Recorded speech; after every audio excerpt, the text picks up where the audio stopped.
एक सप्ताह में आ गया। हाँ?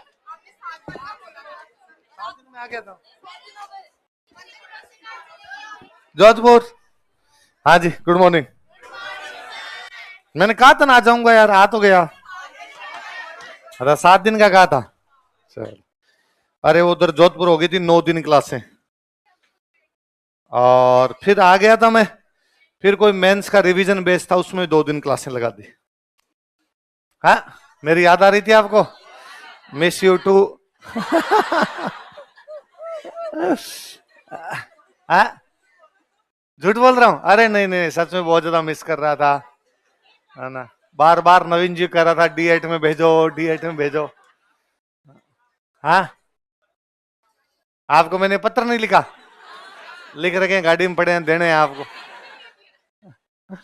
उसमें ऐसी शायरियां और लिखी भी है। कपड़े धोता हूँ कूट कूट के, आपकी याद में रोता हूँ फूट फूट के। ऐसे नहीं सुनी हुई तुम्हारी? हे भगवान, क्या करते हो फिर, मतलब ही क्या निकला। खून से खत लिखता हूँ शाही मत समझना, तुम्हारे प्यार में मर रहा हूँ जिंदा मत समझना।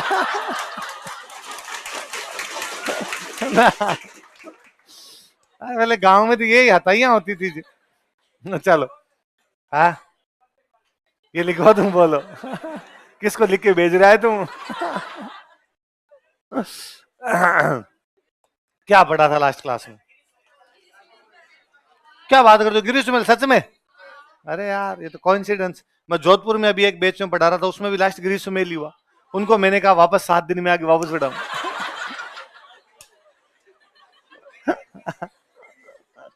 चलो, तो मुझे दिखाओ, देखेगा बात एग्जैक्टली क्या लिखा हुआ। अच्छा, गठबंधन बना सकता था, शेरशाह की चला गई, ये पूरा लिख लिया था। फिर ठीक। काला अंतर नहीं होता, कालांतर।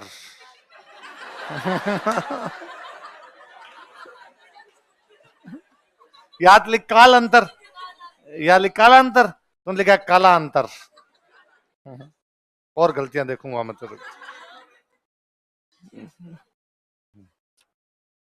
चलो आगे बढ़ते हैं, लो इससे आगे, है ना। क्या क्या सब्जेक्ट चल रहे हैं अभी तुम्हारे? ज्योग्राफी और इकोनॉमिक्स और बायो। तुम बायो और मत साथ ही चल रहे थे, मैं और मैडम चल रहे थे। हाँ, नहीं पहले मतलब मेयर मैम तो ले ही रहे थे, और फिर मैं गया तो मेरी जगह इकोनॉमिक्स आ गई थी, और फिर साइंस और चला दी। 2-3 दिन हुए साइंस चलाए हुए। चलो, मैम आ जाएंगे, अभी मैम के घर में कोई काम है तो आ जाएंगे। आगे लिखो।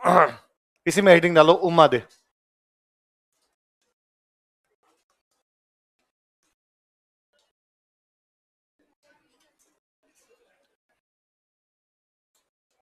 इसी में मालदीव में हेडिंग डालना, उम्मा दे।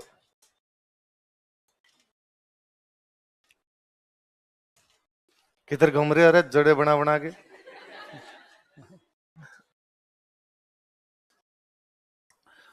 जैसलमेर का एक राजा था, उसका नाम था लूणकरण भाटी। क्या नाम था? ये उसकी राजकुमारी थी। कौन? किसकी राजकुमारी थी? ये कहां का राजा था? लिखो, जैसलमेर के लूणकरण भाटी की राजकुमारी थी। She was princess of Lunkaran Bhati of Jaisalmer.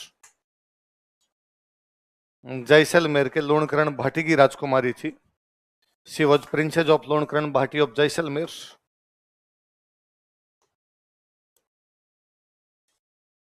Jaisalmer के लूणकरण भाटी की राजकुमारी थी। यह मालदेव की रानी थी। She was queen of Maldev. Maldev पढ़ रहे हैं ना आपने? यह मालदेव की रानी थी। She was queen of Maldev. हाँ सरे, बोलो सरे। हाँ हाँ, वो वहां पर वंश का राज था उनका। क्या लिखा है?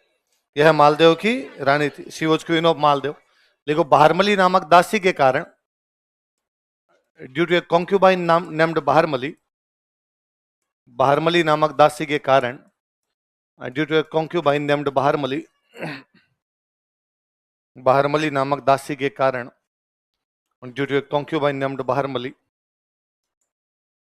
यह मालदेव से नाराज हो गई थी। She became upset with Maldev. कहां से? एक बार पहले पूरा लिखवाना था फिर। यह मालदेव से नाराज हो गई थी। She became upset with Maldev. यह मालदेव से नाराज हो गई थी। She became upset with Maldev. अतः इसे रूठी रानी कहा जाता है। So she is called as Roothi Rani. अतः इसे रूठी रानी कहा जाता है।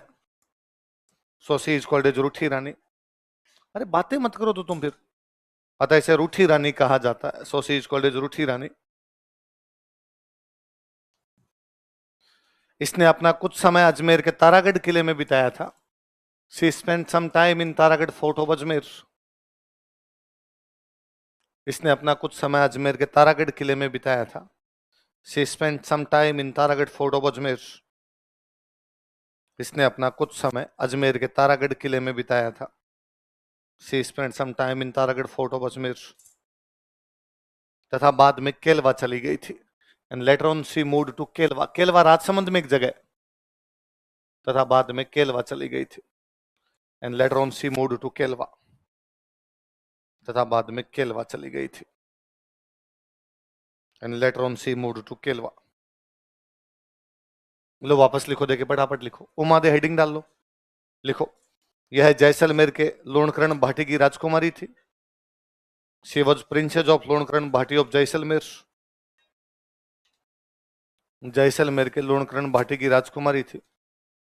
She was princess of Lunkaran Bhati of Jaisalmer. अरे ये कुछ लोगों ने लिखा नहीं। यह मालदेव की रानी थी। She was queen of Maldev. यह मालदेव की रानी थी। She was queen of Maldev. लिख लिया? देखो, बहारमली नामक दासी के कारण, ड्यू टू कॉन्क्यूबाइन नेम्ड बहारमली, बहारमली नामक दासी के कारण, ड्यू टू कॉन्क्यूबाइन नेम्ड बहारमली, यह मालदेव से नाराज हो गई थी। She became upset with Maldev. यह मालदेव से नाराज हो गई थी। She became upset with Maldev. अतः इसे रूठी रानी कहा जाता है। So she is called as Roothi Rani. अतः इसे रूठी रानी कहा जाता है। So she is called as Roothi Rani. यह कुछ समय तक अजमेर के तारागढ़ किले में रही थी। She spend some time in Taragarh fort of Ajmer. यह कुछ समय तक अजमेर के तारागढ़ किले में रही थी। She spend some time in Taragarh fort of Ajmer. यह कुछ समय तक अजमेर के तारागढ़ किले में रही थी। She spend some time in Taragarh fort of Ajmer. तथा बाद में केलवा चली गई थी। And later on she moved to Kelwa. Kelwa Rajsamand में एक जगह। तथा बाद में केलवा चली गई थी। Later on she moved to केलवा।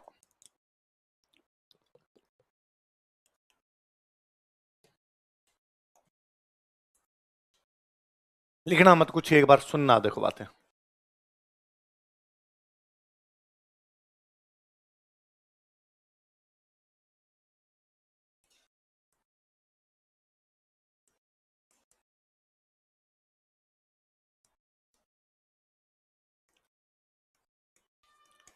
हमने पहले जब पढ़ा था तब हमने पढ़ा कि मालदेव ने कितने युद्ध और कितने परगने जीते? 52 युद्ध और 58 पर। 52 युद्ध जीते तो अलग अलग जगह अटैक किए। ऐसा ही उसने मालदेव ने एक अटैक किया जैसलमेर पे। कहां पे किया? जैसलमेर का जो राजा उसका नाम है लूणकरण। क्या नाम है? पर जैसलमेर वालों को लगा रहे मालदेव खिलाफ पार पड़ेगी। बड़ा राजा था, शक्तिशाली राजा था। तो जैसलमेर वालों ने मालदेव को कहा भाई रुपए ले ले, वापस चला जा, लड़ने की हमारी तो हिम्मत थी। तो मालदेव ने रुपए लिए वापस आ गया। पर फिर जैसलमेर वालों ने सोचा कि यार एक बार जो रुपए लेके चला गया, इस बात की गारंटी थोड़ी वापस नहीं आएगा। हमने पढ़ा था बहादुर शाह रणथंभौर का किला लेके गया था और अगले साल वापस आ गया था। तो उनको लगा यार परमानेंट इलाज करते हैं कुछ ना कुछ। तो फिर लोगों ने कहा परमानेंट इलाज तो युद्ध है। तो कहा यदि युद्ध करेंगे तब तो मालदेव अपना परमानेंट इलाज कर देगा, वो भी तो कर देगा ना अपना। तो क्या किया जाए? तो इनको इनको लगा गया एक तरीका है, एक तीर से दो शिकार होंगे। अपनी राजकुमारी की शादी मालदेव के साथ कर देते हैं। एक तो मालदेव बड़ा राजा था, राजकुमारी के लिए अच्छा राजा मिल जाएगा अपने को। दूसरा जमाई बन जाएगा तो अटैक करेगा। जैसलमेर की राजकुमारी थी, राजकुमारी का नाम था उमा दे। मालदेव को समाचार भेजा कि भाई जैसलमेर की राजकुमारी उमा दे की शादी आपसे करना चाहते हैं, क्या आप तैयार हो? मालदेव ने कहा हो मैं तो तैयार हूं, आज ही। लगन मुहूर्त तय हुए, मालदेव जी यहां से बारात लेके गए अपनी जैसलमेर। बड़ी बारात की, मारवाड़ के राजा की बारात गई। पहले अपने रिवाज हुआ करता था कि जहां बारात रुकती थी ना वहां बारात को देखने के लिए जाया करते थे। उस समय गीत गाते, उस गीत को बोलते जल्ला। क्या बोलते?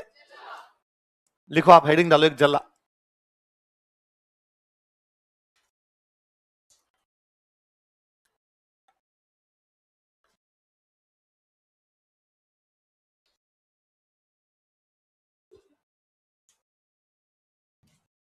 बारात जहां रुकती है उस जगह को बोलते हैं डेरा।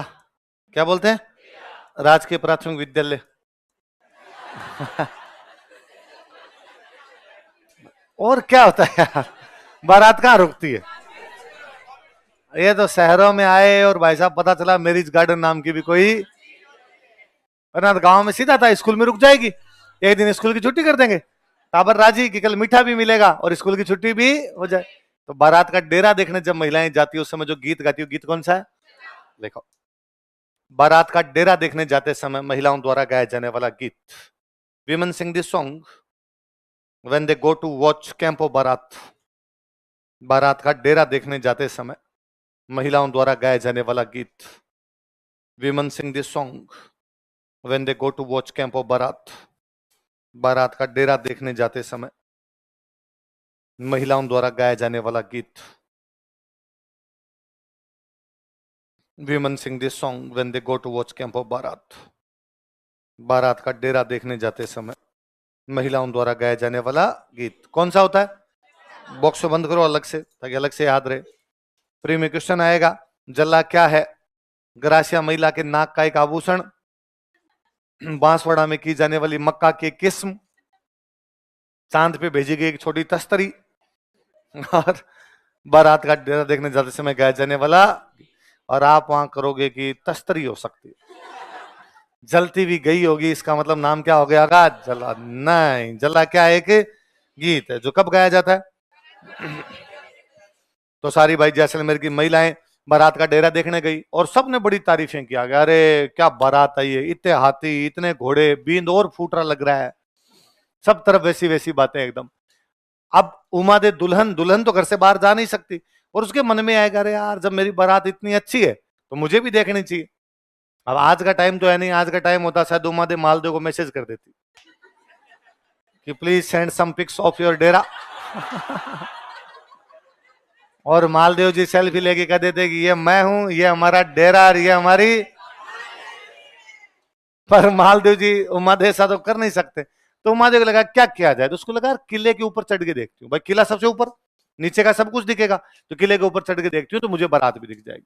तो उमादेव जब किले के ऊपर चढ़ रही थी तो सीढ़ियों के पास एक कमरा था, उस कमरे में लड़ने की आवाजें। अरे ये क्या होता, कान लगाए तो उसकी मम्मी और पापा लड़ रहे थे, मतलब लूणकरण अपनी रानी से लड़ रहा है। और लूणकरण कह रहा था कि आज मालदेव जैसे ही फेरों के अंदर आएगा मैं मालदेव को मार दूंगा। अरे ऐसे कैसे, हम बेटी की शादी करने जा रहे हैं। उसने कहा शादी करने जा रहे हैं, दबाव में आके बेटी देनी पड़ रही, यदि अटैक नहीं करता तो हम इसे शादी भी करते। अभी अटैक में तो मरेगा नहीं, आज अंदर लाएंगे आज मारेंगे इसको। अरे तो बेटी, उनका सती कर देंगे। इसको मारेंगे आज, वैसे ये मरेगा नहीं, आज सबसे अच्छा तरीका है इसको मारने का। और उसने लोणकरण ने अपनी रानी कहा, यदि तूने किसी को बता दिया तो पहले तेरे को मारूंगा मैं। अब ये बात उमादे ने सुनी। अब उमादेव को लगा अब क्या किया जाए। एक तरफ उसके पिताजी हैं जो मालदेव को मारना चाहते हैं, एक तरफ मालदेव है जो उसका होने वाला पति है। और उमादेव को लगा कि नहीं, हिंदू धर्म कहता है कि सगाई अपने आप में आधा विवाह है, और मेरी मालदेव के साथ सगाई हो रखी, इसलिए मुझे किसकी रक्षा करनी चाहिए। और उसने मालदेव के पास समाचार भिजवाया, चिट्ठी लिख के भेजी कि मालदेव जी आज जब फेरों में आओ तो थोड़ा सावधानी बरतना, आपके साथ यहाँ पर विश्वासघात हो सकता है, घात की जा सकती है आपके साथ में। मालदेव जी ने लेटर पढ़ेगा, थैंक यू उमादेव, पहली बात तो मैं इनसे वैसे ही नहीं मरता, पर फिर भी तूने कह दिया तो थोड़ा ध्यान रख लूंगा। अब मालदेव ने अपने साथ में दो बॉडी बिल्डर टाइप के जोधपुर से गए हुए थे, जिम विम जाने वाले, उनको कहा तुम दोनों का एक ही काम है, लूणकरण फेरों के अंदर आना, बाहर बिठा के रखना जब तक मेरे फेरे नहीं हो जाए, बाद में मैं देख लूंगा कि ठीक है। अब जैसे ही भाई मालदेव जी पहुंचे, कई देर तो महिलाओं ने इधर उधर यूं नापा जोखी करते हैं, तो पूरी कीन फिर मालदेव जैसे फेरों के अंदर जाके बैठे और लूणकरण भाग के अंदर जाने लगा। वो दो बाहर बॉडी बिल्डर बैठे, उन्होंने कहा किधर, कहां जा रहे हो, बैठो यार, इतनी दूर से बारात आई, ये तो नहीं कोई समाचार पूछे, कोई दो पैक बनाए साथ में, लो एक पैक बनाओ लूणकरण जी के लिए। और लूणकरण ने कहा नहीं नहीं नहीं, मेरे घर में बेटी की शादी है, मेरे काम है खूब सारे। अरे क्या तू राजा है, राजा के काम करने वाले नौकर चाकर खूब होते हैं, कोई कर लेगा, बैठ जाए। उसने कहा पर मेरे को कन्यादान करना अंदर जाके। उनका देख, पंचायती नहीं, कन्यादान कोई भी कर सकता है, तेरा भाई कर देगा, तेरा बेटा कर देगा, तू यहीं बैठ जा। और सच में गांव में कन्यादान कोई भी कर देता है। मैंने फिल्मों में आके देखे कि जैसे कन्यादान का सीन आता है, कन्या के पिता को बुलाया जाए, और कन्या का पिता पर पक्का ही उस टाइम वहां नहीं होता, कन्या का पिता इधर उधर गया हुआ होता है। तो फिल्मों वालों ने बिगाड़ दिया फालतू का ढांचा, वरना किसी से करवा लेते हैं। मैंने फिल्मों से और शहरों में आके दो बातें देखी, एक तो भाई साहब ये कन्यादान पक्का पक्का कन्या का पिता ही करता है। एक मैंने ये देखा कि यार लड़की की शादी में लड़की के घर वाले भी नए कपड़े पहनते हैं, मतलब मेरी बहन की शादी है तो मैं भी नए कपड़े पहनूंगा। अरे यार ऐसे थोड़ी होता है कोई, ये केवल शहरों में होता है और फिल्मों में होता है। गांव में जो लड़की का भाई होता है वो 3 दिन नाता नहीं है ना। और भाई साहब ऐसे ऐसे कपड़ों में घूमता रहता है कि आपको लगता है नौकर है घर का, भाई छोड़िए। और मैं कई बार सोचता हूं कि मान लो नए कपड़े पहन भी लूं, मान लो मेरी बहन की शादी है, मैं नए कपड़े पहन के तैयार हो गया एकदम व्हाइट कुर्ते पजामे पहन के, हाँ तो मैं दिखूंगा, तो कोई चाचा जी टाइप का एक आधा खोड़ला घर में होता है पक्का, वो बाद में कहेगा जा कढ़ाई लिया। हाँ भाई साहब आप धोले कुर्ते पजामे में कढ़ाई लाते बच्चे लगोगे क्या। और कोई आएगा कि वो टेंट टेंट रोपते हैं, टेंट तो टेंट के वो रोपते हैं, हाँ उसके पिलर रोपते हैं, तो कह लो खड्डा खोदो। अब ऐसा मिट्टी में खड्डा खोद रहे हो अपन। तो गांव की शादियों में लड़की के जो परिवार वाले होते हैं वो शादी में तैयार होते हैं। ये शहरों के अंदर है कि सारे भाई यहां तक यूं बटन बंद किए हुए, फूल टांगे हुए दो गुलाब के। सबका स्वागत कर रहे हैं, दीदी की शादी में आए, दीदी की शादी में। यहाँ तो झुंझल आ रही होती, क्यों आए तुम, इतने ज्यादा आगे भाई साहब, इतना काम करना पड़ रहा है। और अब तो फिर भी थोड़ा बहुत ठीक हो गया। पहले तो गांव में लड्डू बूंदी होते शादी में, उसमें भी रुपए बचाने, तो हलवाई जी को कहते थे आप खाली बूंदी बना दो, लड्डू हम खुद बना लेंगे। तो हलवाई जी बूंदी निकाल के छोड़ देते, बाद में घर के सारे टावरों को बिठा दे, बनाओ लड्डू। भाई साहब ये बाइसेप और ट्राइसेप दोनों बन जाते थे। पूरे दिन ऐसे ऐसे करने में हालत खराब हो जाती, पर फिर भी टावर उसमें राजी थे, यूं करते करते। मीठा कहां पड़ा था भाई साहब। आज भी गांव वाले है ना, चाय बहुत मीठी पीते हैं, चाय में बहुत चीनी डालेंगे, और आप गांव वालों को तो इतनी मीठी चाय, तो गांव वाला कोई मुस्कुरा कहता कि मीठे के चक्कर में तो चाय पीते हैं। चाय पीने का कारण ही क्या है, मीठा है। तो ये शहरों वालों के तुम्हारे काम है भाई साहब, तुम ये तैयार हो गए एकदम बन ठन के रहते हो, बींद तैयार नहीं होता, ज्यादा लड़की के भाई तैयार हो रखे होते हैं। गांव में सीधा सिस्टम है, कोई करकुरा ले तो वैसे वैसे कन्यादान किसी से करवा दे। लूणकरण जी का आप बैठ जाओ, तो लूणकरण जी बैठ के समझ में आ गया यार ये जाने तो नहीं देंगे। फाइनली मालदेव जी की शादी संपन्न हुई, ढंग से एकदम संपन्न हुई। अगले दिन मालदेव जी की विदाई हुई। पहले जब राजकुमारियों की शादी करते तो राजकुमारियों के साथ में काम करने के लिए नौकर नौकरानियां दिया करते हैं, दास दासियां दिया करते। भाई राजकुमारी काम थोड़ी करेगी, ससुराल में जाके भी उसके लिए नौकर चाकर होने चाहिए। तो वो जो साथ में दासियां दी गई, उनमें एक दासी थी, उसका नाम था भारमली। क्या नाम था। और ये मालदेव वो सॉरी जो उमादे थी, उमादे को ये फ्रेंड भी थी उमादे की, तो उमादे ने कहा भाई इसको तो पक्का भेजना मेरे साथ, ठीक है। अगले दिन शाम को वहां जोधपुर पहुंचे, मालदेव जी अपने महलों के अंदर आ गए, समाचार भिजवाए उमादेव के पास कि भाई मालदेव जी महलों में पधार गए अपने। उमादेव श्रृंगार कर रहे थे, दुल्हन थे वो, श्रृंगार कर रहे अपने। तो उन्होंने वो भारमली बैठी थी, उन भारमली का, भारमली तू जाके एक बार मालदेव जी को कहे कि मुझे, मैं श्रृंगार कर रही हूँ, मुझे आने में समय लगेगा थोड़ा। मालदेव जी नशे में थे और भारमली फूट रही थी। यह बात पता चली उमादेव को, और उमादेव ने कहा, रे मूर्ख आदमी, ऐसे कैसे कर सकता है तू, और यदि तुमने ये काम किया है तो आज के बाद तेरा तो मैं चेहरा देखना भी पसंद करूंगी। उमादेव ने सच में उसके बाद मालदेव कभी चेहरा ही नहीं देखा। इसलिए उमादेव क्या कहलाती है? वो वहां से नाराज होकर चली गई थी, अजमेर वाले तारागढ़ में रही थी लंबे टाइम तक। जब वो तारागढ़ में रहती थी तभी शेरशाह सूरी का अटैक हुआ है गिरी सुमेलवाड़ा। मैंने शायद उस दिन कहानी बताई तो मैंने कहा भी था कि पहले इन लोगों की प्लानिंग ये थी कि अजमेर जाके लड़ेंगे, फिर कुछ लोगों ने कहा नहीं जोधपुर में लड़ते हैं, फिर फाइनली हुआ कि बीच में लड़ते हैं। तो जब बात है ना अजमेर जाके लड़ेंगे, तो उमादेव मालदेव के पास समाचार भेजती है कि मालदेव जी मैंने सुना है कि आप अजमेर आके लड़ोगे, तो प्लीज आप मत आना, मैं बैठी हूं यहाँ पे, आप तो सेना भेज दो, मैं लीड कर लूंगी, मैं लड़ाई कर लूंगी। पर फाइनली इनका तय हुआ कि हम अजमेर लड़ेंगे नहीं, हम तो कहां लड़ेंगे? जैतारण। तो अजमेर खाली करेंगे, कि अजमेर की सेना को भी कहां बुलाएंगे? जैतारण। तो फिर उमादेव कहा भाई अजमेर खाली करना पड़ेगा। तो उमादेव थोड़े दिन तक जोधपुर के पास में गांव था वहां पे रही थी, और बाद में यहाँ से ननिहाल था केलवा, तो अपने ननिहाल चली गई थी। मालदेव की एक दूसरी किसी रानी का एक बेटा हुआ था राम सिंह, क्या नाम था? राम सिंह को गोद लिया था, मतलब मालदेव के बेटे गोद लिया, पर उसकी माँ अलग थी, उसको गोद लिया और वहां अपने केलवा रही थी। कहते मालदेव की जब मृत्यु हुई थी तब उमादेव को समाचार भेजा गया कि भाई मालदेव की डेथ हो गई। उमादेव सती होती है वहां पे केलवा के अंदर। उसने कहा भाई मालदेव ने पति होने का धर्म नहीं निभाया, उसने गलत काम किया, लेकिन मैं मेरे पत्नी होने के धर्म से पीछे हटूंगी नहीं। उस समय का ये धर्म कहता था कि पति के साथ में सती हो जाओ, तो मैं क्या हो जाऊंगी उसके साथ में? सती। कहते हैं कि जब उमादेव थोड़े दिन तक यहाँ जोधपुर के पास के किसी एक गांव में रही थी, तब मालदेव को यूं सॉरी फील हुआ, अरे यार मैंने गलती की और मुझे उमादेव को वापस बुलाना चाहिए। और उसके दरबार में बहुत अच्छे कवि थे, उनका नाम था ईसरदास जी। क्या नाम था? और मालदेव ने ईसरदास जी कहा कि ईसरदास जी, कवि इस प्रकार की बातें कह के और यदि रानी को मना के लेके आ जाए तो ठीक रहे, मैं थैंक यू मानूंगा आपका, धन्यवाद दूंगा आपको। तो ठीक है, तो ईसरदास जी उमादेव को मनाने के लिए गए। उन्होंने उमादेव को जाकर कहा कि उमादेव, गलती इंसान से होती है, इंसान गलतियों का पुतला है, मालदेव ने गलती कर दी, अब उसको माफ करो और वापस कहां चलो? जोधपुर चलो। आप जोधपुर चलोगे, आप जोधपुर की पटरानी बनोगे, आपका जो बेटा होगा जोधपुर का अगला राजा बनेगा, आप राजमाता बनोगे कल को जोधपुर की, इसलिए आपको जोधपुर चलना चाहिए। वो मत इन करना, रेमन धागा प्रेम कान मत तोड़ो छिटकाए, टूटे से फिर जुड़े नहीं जुड़े गांठे, ये तो मोह मोह के धागे हैं। क्या करेंगे अब चल के? अब मेरा मालदेव से मन नहीं मिलता, और जब मन नहीं मिलता तो वहां जाने का कोई मतलब है?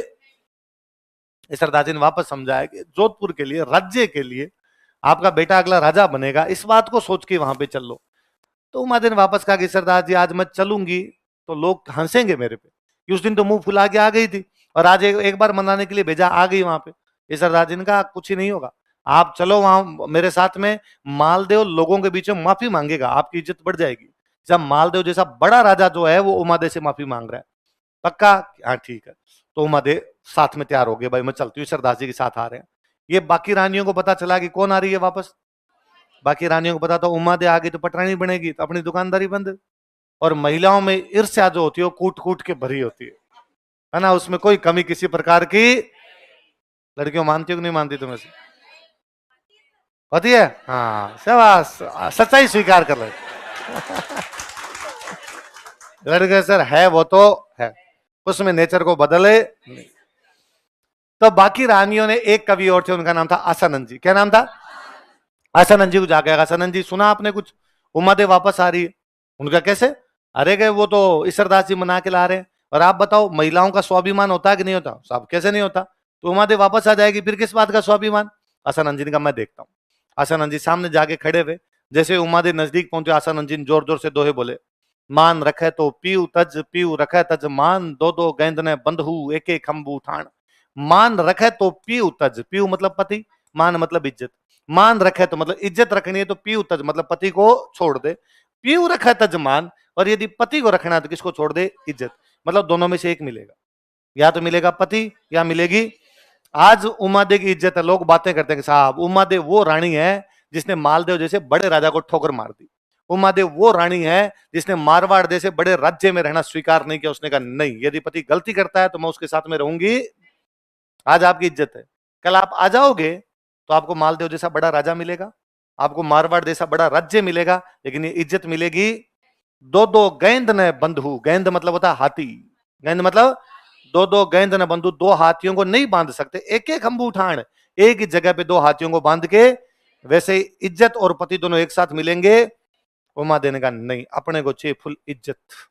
और उमादेव वहां से वापस चले गए। उसके बाद उमादेव कभी भी लौट के, मतलब मालदेव ने एक बार प्रयास किया था, किसको भेजा था बुलाने के लिए, किसके कहने वापस चले गए थे। अब उमादेव तो चले गए, पर बारमली तो मालदेव के पास ही रह गई। तो एक दिन बारमली ने मालदेव कहा कि मुझे जैसलमेर की बहुत याद आती है। तो मालदेव ने कहा तुम जा के आओ, क्या दिक्कत है उसमें। उसने कहा मैं किस मुंह से जाऊं, वहां जाते जैसलमेर वाले क्या कहेंगे कि उमादेव का घर बर्बाद करके आइए, उमादेव का घर तोड़ के आइए। और मालदेव ने कहा नहीं चिंता मत करो, तुम जाओ, मैं लेटर लेके भेजता हूँ। उमादेव बारमली को भेजा जैसलमेर, और साथ में मालदेव ने लेटर लेके भेजा जैसलमेर वालों, यदि बारमली कुछ कह दिया तो देख लेना। सबसे डर लगे भाई, मालदेव से सबको डर लगे। बारमली वहां पे गई। वहां जो जैसलमेर का राजकुमार था वो शादीशुदा था, उसके 3 रानियां थी, पर बारमली बहुत सुंदर थी। तो जैसलमेर वाला राजकुमार बारमली के आसपास चक्कर काटे। उन बाकी तीनों रानियों ने आपस में एक दिन सलाह की कि देखो ननद का घर बर्बाद हो गया और अपने वाला बाउंड्री लाइन पर है, कभी भी क्रॉस हो सकता। उन 3 रानियों में से एक रानी थी, वो बाड़मेर में एक जगह पड़ती है कोटड़ा। कौन सी जगह है, कोटड़ा की थी। वहां का एक सामंत था, उसका नाम था बाघ सिंह। क्या नाम था, बागा कोटड़िया। क्या नाम था, बाघ सिंह हो गया बागा, कोटड़े का था इसलिए क्या हो गया कोटड़े। उस बागे कोटड़िए की बहन थी। और उन बाकी दो ने कहा कि तू तेरे उस भाई बागे कोटड़िए को बुला, वो शक्तिशाली आदमी है, वो कोई ना कोई इलाज कर देगा। बागे कोटड़िए को बुलाया, बुला के उसकी बहन ने कहा कि देखो भैया, वैसे तो मैं आप भाई हो बड़े, आपसे ऐसी क्या ही बात करूं, पर आपसे कौन सी छुपी हुई है। ये जो बारमली है ये हमारी ननद का घर बर्बाद करके आई वहां पे, इसके चक्कर में उमा दे नाराज होकर चली गई, और हमारा घर कभी भी बर्बाद हो सकता है। भाग्य ने कहा दीदी चिंता ही मत करो, तुम तो कल जब मैं जाऊं तो तिलक निकालने के लिए तुम मत आना, इसको भेज देना। बहन के घर जाते हैं, बहन तिलक वगैरह निकालती है, ठीक। अगले दिन भाई उन दोनों बहन भाइयों में तो आपस में सांठ गांठ हो रखी। और बागा जैसे सुबह सुबह उठा और उठते ऊंट पे जाके बैठा। जैसे मेरे वाले पीछे पीछे भागे, कह रहे क्या हुआ इतनी जल्दी कैसे जा रहे हो। उसने कहा मेरे काम है कोटड़े, फटाफट जाना है। अरे तो तिलक तो निकलवा के जाओ। तो हाँ फटाफट मेरी बहन को कहो कि आगे तिलक निकाल दे। अंदर गए, बहन ने फालतू की नाटक किए, क्या रे वो मेरी तो लुगड़ी कहाँ गई, मैं तो नहाई भी नहीं इन, मैं बाहर कैसे जाऊं बिना नहाई भी इन। वो पास में बैठती बारमली, और उसने बहन ने बारमली को कहा कि अरे बारमली तुम तैयार हो, तिलक ही तो करना, तुम कर दो जाके मेरी जगह। उसने कहा ठीक है मैं कर देती हूँ। अब बारमली बागा के तिलक करने के लिए, बागा ऊंट पे बैठा था। बारमली जैसे ही ऊपर हाथ करके तिलक करने लगी, उसने हाथ पकड़ा, ऊंट पे बिठा लिया, और जैसलमेर से लेके कोटड़ा आ गया। कोटड़े से जैसलमेर आते आते बागा को बारमली से, बारमली को बागा से बेइंतहा मोहब्बत हुई। राजस्थान की सबसे प्रसिद्ध प्रेम कहानियों में से एक कहानी है बागा बारमली, जहां तरवरता है मौर्य और जहां सरवरता है हंस, जहां बाग होता है बारमल, जहां तारुता है मंस, जहां सरवरता है मौर्य, जहां तरवरता है मौर्य, जहां जहां पेड़ है वहां वहां कौन होंगे मोर, जहां सरवरता है हंस, जहां सरोवर होंगे वहां कौन होंगे हंस, जहां बाग होता है भारमल, जहां जहां बागा है वहां वहां कौन होगी भारमल, जहां दारू होता है मंस। जैसे जहां दारू होती है वहां पे मांस होता है, वैसे जहां बागा रहेगा वहां कौन रहेगी। ये मालदेव को पता चला कि बारमली को कौन ले गया। मालदेव ने कहा अटैक करो, उस पर अटैक करके वापस लाओ। लोगों ने कहा साहब अटैक मत करना, बागा डाकू टाइप का आदमी है, बारमली को लेके आगे भाग गया, हाथ नहीं आया तो बेइज्जती हो जाएगी। जैसा मारवाड़ के राजा की सेना के डाकू हाथ ही नहीं आया। तो मालदेव ने कहा होल्ड होल्ड एक मिनट रुको, उम्मादे आ रही थी तो सामने जाके दो कौन बोल रहा था रे। आसानंद जी ने कहा सॉरी ब्रो। तो आसानंद जी आपके चक्कर में वापस कौन गई थी, उम्मादे, अब आप किसको लेके आओगे। आसानंद जी भाई बारमली को लेने के लिए बागा से मिलने के लिए गए। बागे को पता चला कि मेरे से मिलने के लिए कौन आ रहे हैं। बागा बड़ा गुणग्राहक आदमी था, विद्वानों का आदर करता था, और बागा सामने चला के गया पालकी खुद उठा के। 4 लोग पालकी उठाते हैं तो एक जगह खुद बागा खड़ा हुआ, और आसानंद जी को पालकी में बिठा के लेके आया। आसानंद जी का भयंकर स्वागत किया, खूब यूं सेवा करे, उनकी शिकार करवाने के लिए साथ में लेके जाए, साथ में उठे बैठे खाए पिए, उनके हर बात की इज्जत करे, उनको ऊपर बिठाए खुद नीचे बैठे। और आसानंद जी ने देखा कि बागा कितनी इज्जत करता है मेरी, और उन्होंने देखा कि बारमली बागा से कितना ज्यादा प्यार करती है। फिर आसानंद जी बागा के पास ही रह गए, वापस आए नहीं। लास्ट में जब बागा मरता है तो बारमली सती हो जाती है, और आसानंद जी पागल हो जाते हैं। आसानंद जी जगह जगह दीवारों के सिर्फ बिड़ा बिड़ा के जोर जोर से दोहे गाते थे।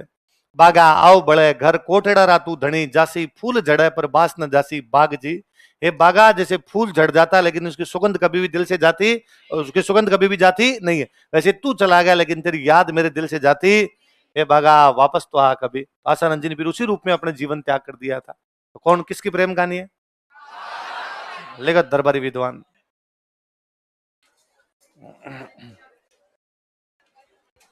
लिखो दरबारी विद्वान। अब याद हो जाएगा रूठी रानी क्यों कहते हैं? है?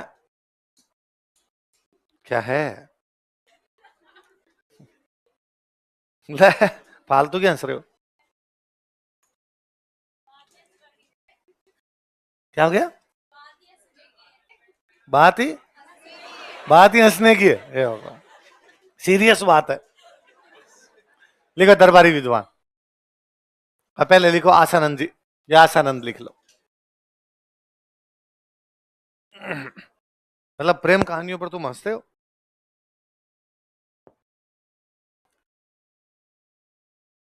दरबारी विद्वान लिखो आसानंद जी। मैं किताबें लिख रहा हूं इनकी।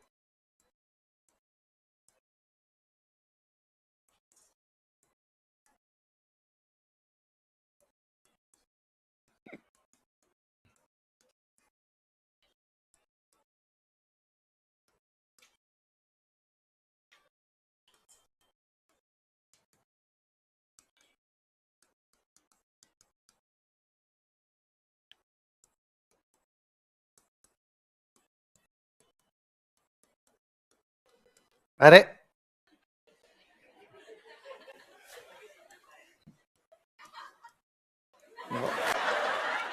हे भगवान, क्या बात तुम्हें कोई, मैं 10 दिन क्या जाके आया, तुम तो कोई दवाई खा के बैठे हो? कोई साइंस वाले सर ने दवाई दे दी आपको? मेरे समझ में आ गया, साइंस वाले सर आपको हंसने नहीं देते, है ना?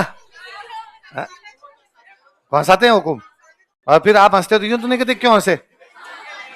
हाँ हाँ हाँ। तो आप वो जो कमी है वो निकालो, सब समझ गया मैं।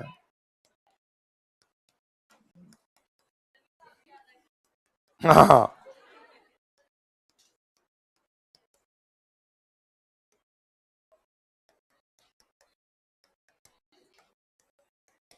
भाई, साइंस में ज्योग्राफी घूमती रहती है, धरती घूमती रहती है, तो उसमें तुम साइंस में क्या, उसमें ज्योग्राफी में उसमें धरती घूम रही थी, उसमें वैसे नहीं हंसे होंगे। इकोनॉमी में तुम्हें लगा होगा कहाँ repo rate reverse repo rate, किधर फंस गए अपने, डॉक्टर साहब हंसने नहीं देते, इसलिए आपने मेरे को याद किया और समझ गया मैं। तब आपने गीत गाया होगा, बहती हवा सा।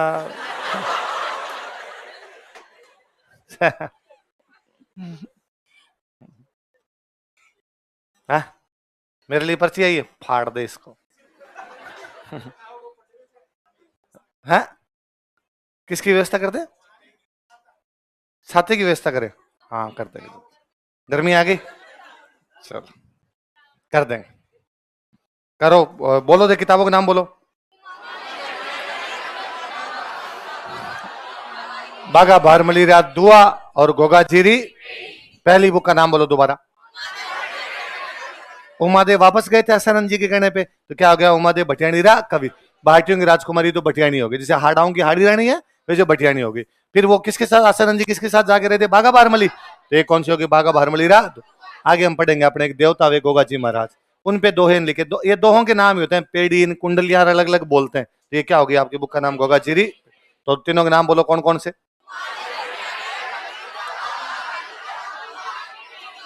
अब बताओ, मालदेव का बीकानेर के राजा जेत सिंह के साथ एक युद्ध हुआ था, कौन सा हुआ था? सोवा का युद्ध या साहेबा का युद्ध, पढ़ा था हमने? आसानंद जी उस साहेबा के युद्ध में मालदेव की तरफ से लड़े थे। तो कोई पूछे भाई कौन सा कवि साहेबा के युद्ध में लड़ने के लिए गया था, तो कौन सा कवि था? लिखो, नीचे एक लाइन लिख लो। इन्होंने साहेबा के युद्ध में भाग लिया था। ही पार्टिसिपेटेड इन बैटल ऑफ साहेबा। पढ़ रखा हमने युद्ध तो। सोवा का युद्ध साहेबा का युद्ध पढ़ा है यार, ऐसे क्या करते हो? इन्होंने साहेबा के युद्ध में भाग लिया था, भूल गए तुम इतने दिन में? ही पार्टिसिपेटेड इन बैटल ऑफ साहेबा।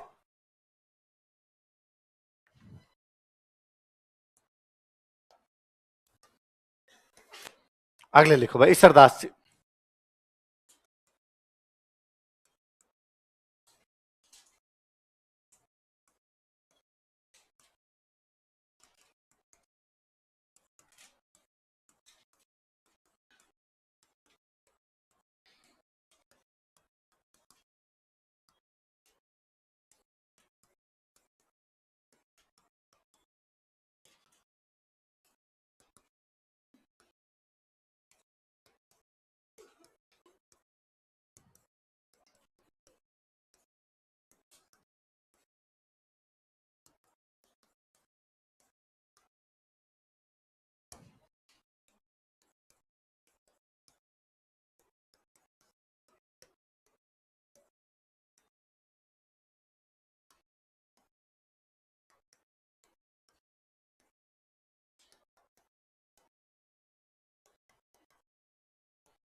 उतारो देख।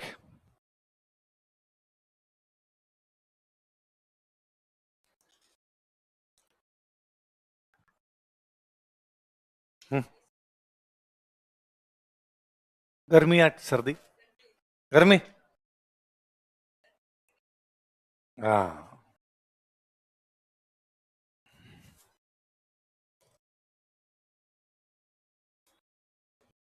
तुम अमीर बच्चे हो, तुम्हें ऐसी अच्छा नहीं लगता। हम तो एटीएम में जाके खड़े होते थे आधे आधे घंटे। ऐसी वही होता था। क्या क्या नाम बताओ देखे? देवियान, हरी रस, हाला झालारी, कुंडलिया। पहली बुक का नाम बोलो। देवी पे लिख दी है ना, माता जी पे लिख दी, इसलिए नाम क्या हो गया? देवियान। अगली बुक का नाम भगवान कृष्ण पे लिखा है ना, हरि को बोलते हैं भगवान को, विष्णु भगवान का रूप है, तो क्या नाम हो गया बुक का? हरि रस। अगली कौन सी? केसरदास जी बाद में गुजरात चले गए थे। कहां चले गए थे? गुजरात में। वहां पर दो बंदे हुए। एक बंदा है, उनका नाम है हाला जस्सा जी। क्या नाम था? अपने राजस्थानी भाषा में ना, सरनेम पहले लिखते और नाम बाद में लिखते। तो हाला सरनेम है और जस्सा जी क्या उनका नाम। एक बंदे थे, उनका नाम था झाला राय सिंह। क्या नाम था? इसका मतलब झाला सरनेम और राय सिंह क्या है? इन दोनों के बीच में लड़ाई हुई। किस किस के बताओ देखे? हाला जस्सा जी और झाला, गुजरात के दो बंदे, इन दोनों के बीच में लड़ाई हुई। हाला और झाला के बीच लड़ाई हुई थी। इनकी वीरता का वर्णन किया। इनकी इनके वीरता के वर्णन पे 700 दोहे लिखे। कितने दोहे लिखे? सूरवीरता पर 700 दोहे लिखे, इसलिए नाम क्या हो गया? सतसई का मतलब 700, सूर का मतलब सूरवीरता। किसकी सूरवीरता पर? हाला जस्सा जी और झाला राइस, इसलिए नाम क्या हो गया?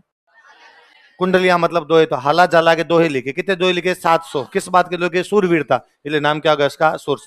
पहले पढ़ के बात लिख लो इसमें, इसी में लिखना तीसरी किताब में ना, कि हाला जस्सा जी तथा झाला राय सिंह के बीच युद्ध की जानकारी। तीसरी किताब के आगे लिखना, हाला जस्सा जी तथा झाला राय सिंह के बीच युद्ध की जानकारी।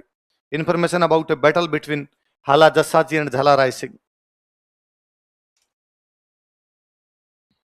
हाला जस्सा जी तथा झाला राय सिंह के बीच युद्ध की जानकारी। Information about a battle between हाला जस्सा जी एंड झाला राय सिंह।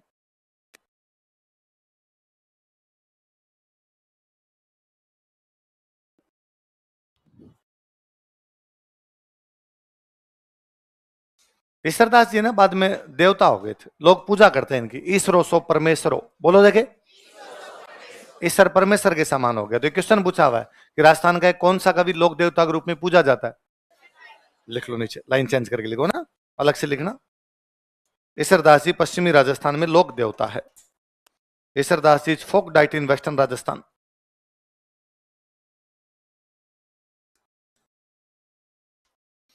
ईश्वरदास जी पश्चिमी राजस्थान में लोक देवता है।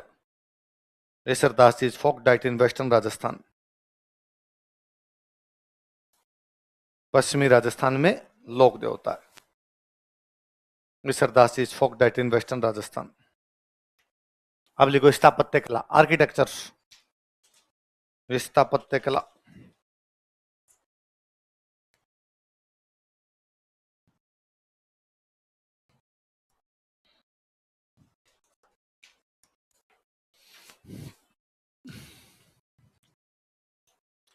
मालदेव ने जोधपुर का परकोटा बनवाया था। परकोटा समझते हो?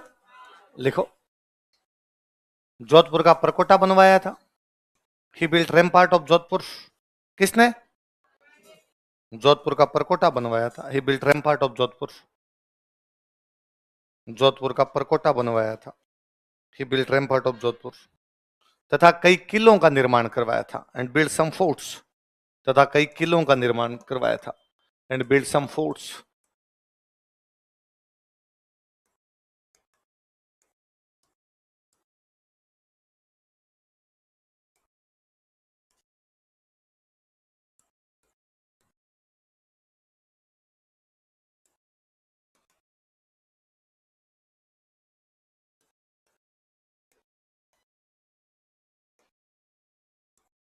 लिख लो कहां कहां पर किले बनवाए। जैसे सोजत, पोखरण, रिया और मेड़ता।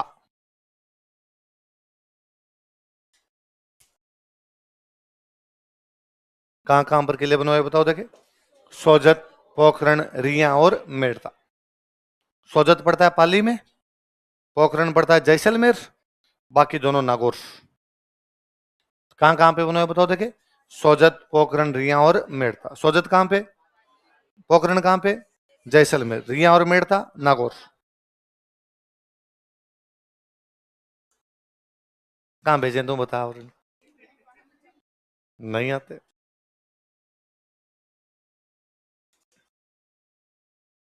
मालदेव की एक रानी थी, उस रानी का नाम था स्वरूप देह। क्या नाम था?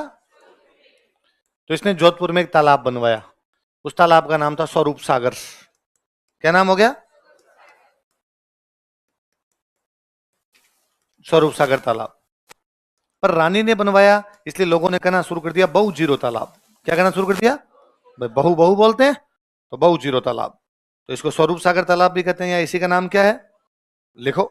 रानी स्वरूप दे ने, क्वीन स्वरूप दे, रानी स्वरूप दे ने स्वरूप सागर तालाब का निर्माण करवाया था। बिल्ड स्वरूप सागर पॉन्ड, जोधपुर में ना, स्वरूप सागर तालाब का निर्माण करवाया था। Build Swaroop Sagar pond. स्वरूप सागर तालाब का निर्माण करवाया था। Build Swaroop Sagar pond.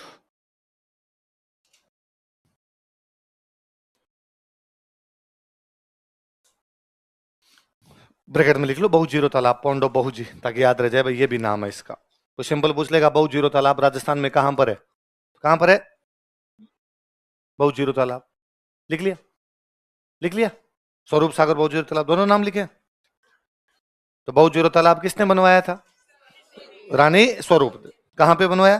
जो किसकी रानी थी? लिखो मालदेव की उपाधियां, टाइटल्स ऑफ मालदेव।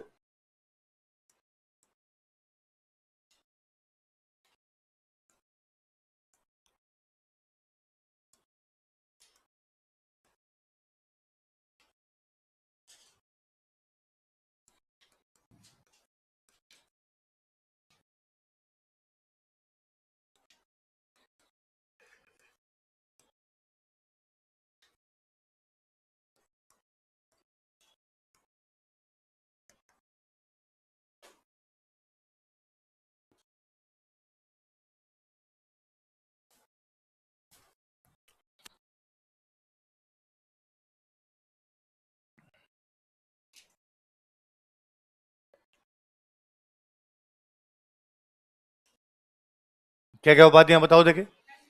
हिंदू बादशाह और हसमत वाला राजा, किसकी उपाधियां हैं? क्या क्या दोबारा बोलो। हिंदुओं का बड़ा राजा था, इसलिए मुस्लिम इतिहासकारों ने क्या कह दिया उसको? हिंदू। भाई राजा को फारसी में बादशाह बोलते। हसमत वाला राजा का मतलब होता है वह राजा इसके पास खूब सारे पैसे हो। ठाट बाट वाला राजा, सानो शौकत वाला राजा, वैभवशाली राजा, प्रोस्परस किंग, लग्जरियस किंग जो हुआ करते उनको क्या बोलते? तो हसमत वाला का मतलब है सानो शौकत है ना, खूब लग्जरी थी, खूब प्रोस्पेरिटी थी उसके पास में, ठाट बाट थे, वैभवशाली था। दो उपाधियां क्या क्या भी बताओ। हिंदू बादशाह और हसमत, हसमत वाला राजा। मालदेव के सबसे बड़ा बेटा था, उसका नाम था राम। क्या नाम था? पर मालदेव ने राम को राजा नहीं बनाया। फिर उसके एक बेटा था उदय सिंह। कौन था? उसने उदय सिंह को भी राजा नहीं बनाया, दोनों को बाईपास किया। और फिर उसके एक बेटा था चंद्रसेन। क्या नाम था? तो मालदेव ने किसको राजा बना दिया था? किस किस को ना बना के? लिखो। मालदेव ने अपने बड़े बेटों राम तथा उदय सिंह को राजा नहीं बनाया था। Maldev did not appoint his elder sons Ram and Uday Singh as king. Maldev ने अपने बड़े बेटों राम तथा उदय सिंह को राजा नहीं बनाया था। Maldev did not appoint his elder sons Ram and Uday Singh as king. अपने बड़े बेटों राम तथा उदय सिंह को राजा नहीं बनाया था। Did not appoint his elder sons Ram and Uday Singh as king. बल्कि छोटे बेटे चंद्रसेन को राजा बना दिया था। But coronated younger son Chandrasen. बल्कि छोटे बेटे चंद्रसेन को राजा बना दिया था। But coronated younger son Chandrasen. बल्कि छोटे बेटे चंद्रसेन को राजा बना दिया था। But coronated younger son Chandrasen.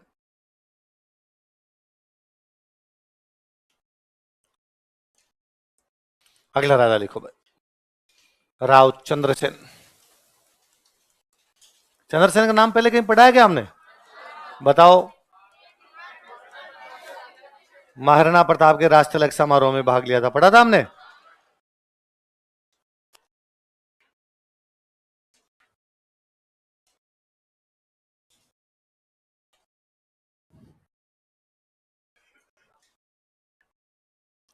कौन कौन से दो भाई बाईपास हुए थे?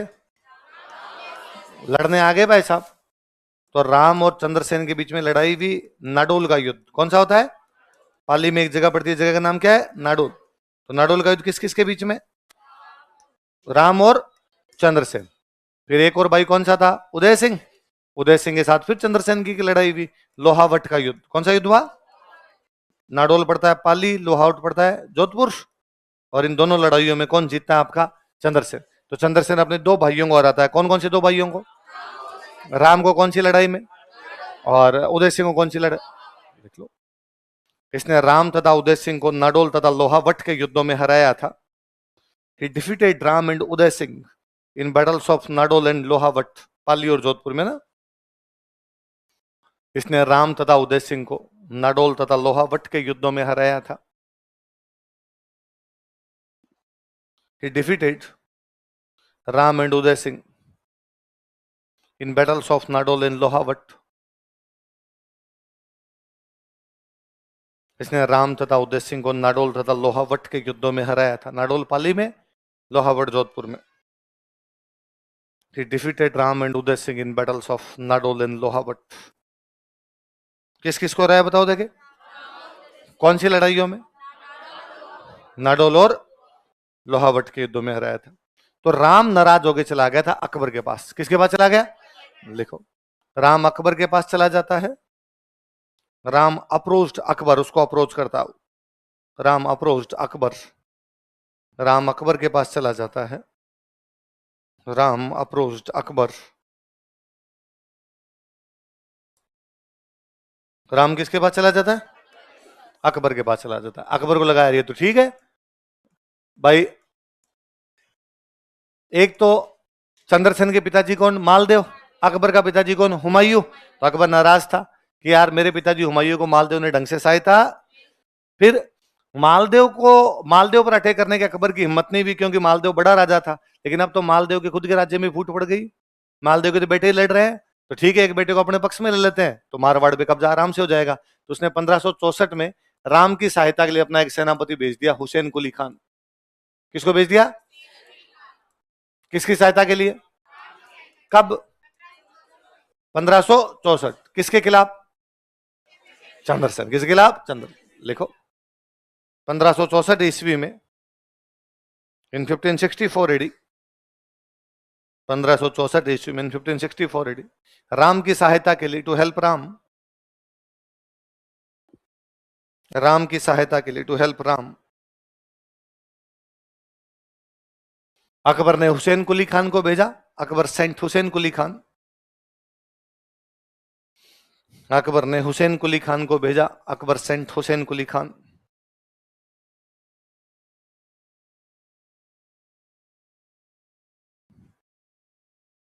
अकबर ने हुसैन कुली खान को भेजा। अकबर सेंट हुसैन कुली खान। हुसैन कुली खान आया तो चंद्रसेन को लगा कि नहीं यार, अभी अभी नए नए राजा बने हैं, भाई खिलाफ चल रहे हैं, एक बार अपने बड़ा पंगा लेना। चंद्रसेन जोधपुर खाली कर देता है और जोधपुर खाली करके चला जाता है भाद्राजून। कहां चला जाता है? जालोर के अंदर एक जगह पड़ती है, जगह का नाम क्या है? उसने कहा लो भाई ये खाली। अकबर का सेनापति हुसैन कुली खान जोधपुर पे क्या कर लेता है? कब्जा। और चंद्रसेन कहां चला जाता है? लिखो, चंद्रसेन भाद्राजून चला जाता है। चंद्रसेन मूड टू भाद्राजून, जालोर में जगह भाई। चंद्रसेन भाद्राजून चला जाता है। Chandrasen moved to Bhadrajun.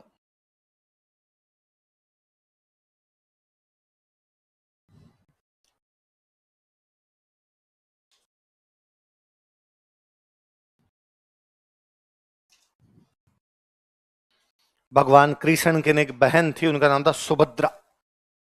क्या नाम था? अर्जुन और सुभद्रा दोनों विवाह करना चाहते थे। भगवान कृष्ण के एक और भैया हैं बलराम। कौन थे? वो खिलाफ। भगवान कृष्ण राजी के यहां कर लो भाई, लेकिन बलराम जी खिलाफ थे। भगवान कृष्ण ने अर्जुन को कहा कि यहां से चले जाओ, दोनों अलग जाके कर लो। तो सुभद्रा और अर्जुन कहते हैं इस गांव के अंदर आए थे, यहां पे आगे शादी की। तो सुभद्रा अर्जुन, गांव का नाम क्या हुआ? सुभद्रा और अर्जुन की शादी हुई। तो सुभद्रा अर्जुन, सुभद्रा अर्जुन, सुभद्रा अर्जुन, धीरे धीरे भद्रार्जुन भद्रार्जुन हो गया ना। पास के गांव में एक पंडित जी थे, उन्होंने आगे वो शादी करवाई। तो जब शादी हो गई उसके बाद अर्जुन ने उनको अपना शंख दिया। क्या दिया?